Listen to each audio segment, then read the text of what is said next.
Баршаңызға сәлем. Бүгін біз сіздермен радуга салатын ерекше етіп дайындайтын боламыз. Ең бірінші жұмыртқамызға кішкене сүт құйып, тұз саламыз және де кішкене ұн салып, барлығы біркелкі болғанша араластырып аламыз. Барлығы біркелкі болғаннан кейін бізде осындай блинның қамыры сияқты бізде масса пайда болуы қажет.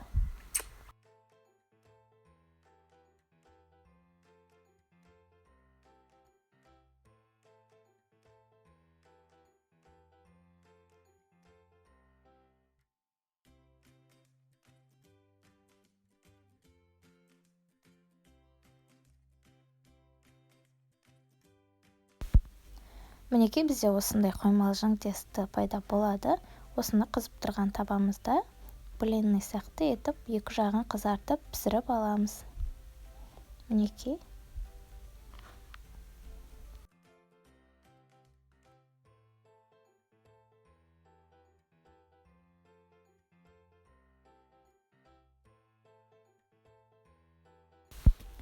Мінекей осылайша пісіріп алғаннан кейін енді кезекте қалған құрамдардың барлығын турай отырып салатымызды дайындаймыз.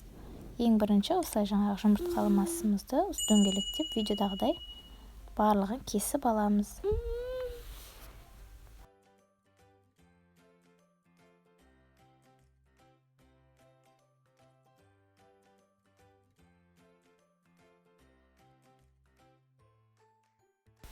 Содан соң огурцымызды кесіп аламыз, барлығын рет-ретімен қойып шығатын боламыз. Келесі бізде қызанағымызды турайтын боламыз. Өзіңіздің қалауыңыз бойынша салом кетіп немесе осылайша кубиктап турасаңыз болады. Мінекей видеоның соңына дейін қарасаңыз барлығы түсінікті болады. Осылайша барлығын турап кезек-кезеңмен дөңгелектеп қойып шығатын боламыз.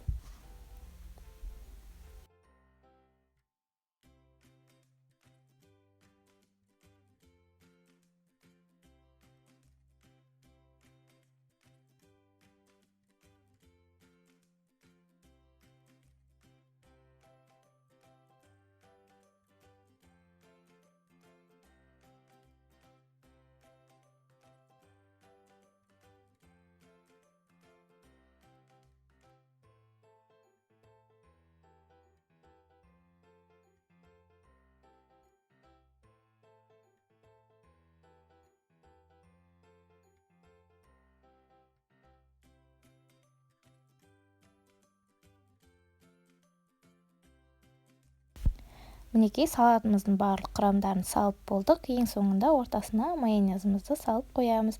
Мінекей осылайша бізде дәмді салатымыз дайын болады. Мінекей осылайша біздің салатымыз өте дәмді болып шығады. Міндетті түрде жасап көріңіз, сізге сөзсіз ұнайды. Үйге қонақ келген жағдайда да тез-тез жасап жүретін ерекше өте дәмді болып шығатын салат. Ас болсын. Егер де менің видеом ұнаса, видеомның соңына дейін қараған болсаңыз, арнама тіркеліп кетуді ұмытпаңыз. Рахмет.